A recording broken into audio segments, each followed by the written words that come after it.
Bonjour à tous les quatrièmes pour ce 4e chapitre depuis la maison.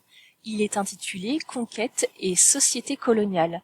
Vous pouvez donc prendre une double nouvelle page et inscrire partie court le titre du chapitre.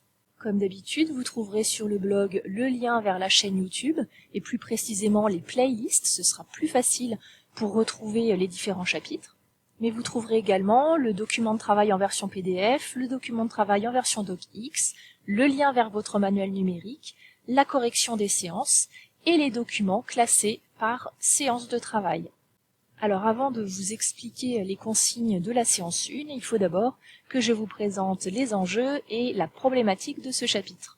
Ce chapitre, intitulé « Conquête et société coloniale », va être l'occasion pour nous de revenir sur un concept que vous connaissez déjà, le concept de colonisation.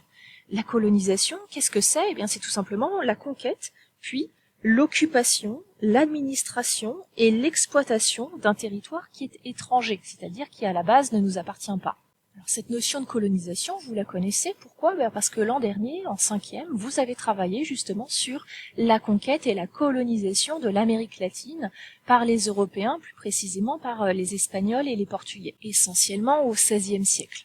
Dans ce chapitre, nous allons à nouveau travailler sur la colonisation, mais pour une autre période, pour la période du XIXe siècle. Et vous allez très vite vous rendre compte que les territoires concernés ne sont plus les mêmes.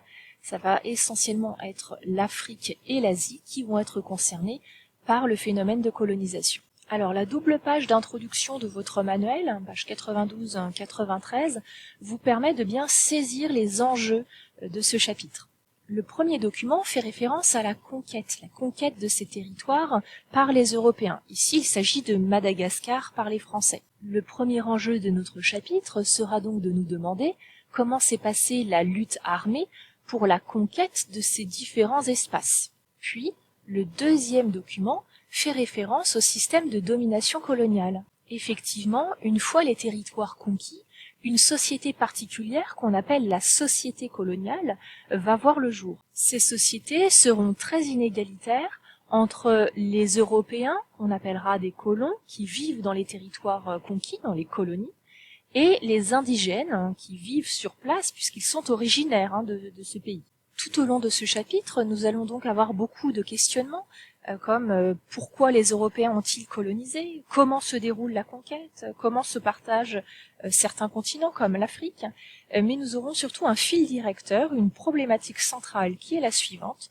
Pourquoi la colonisation renforce-t-elle la domination de l'Europe sur le monde ? Pourquoi la colonisation rend-elle tout simplement l'Europe encore plus puissante qu'elle ne l'était ? Pour répondre à cette problématique, nous travaillerons selon un plan en 3 parties, découpé en 4 séances.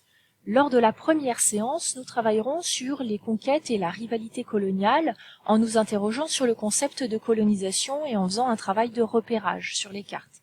Lors de la deuxième séance, nous nous interrogerons plus particulièrement sur le partage de l'Afrique. La troisième séance sera l'occasion de travailler sur un exemple, une étude de cas, l'Algérie, et de voir comment s'est passée la domination et l'instauration de la société coloniale. Et enfin, dans une dernière séance, nous nous interrogerons sur les raisons de la colonisation. Il est maintenant temps de vous présenter le travail pour la séance 1. Cette séance est composée de 2 activités principales. La première activité est très simple, puisqu'il suffit d'aller observer la vidéo A postée sur le blog, elle est juste ici.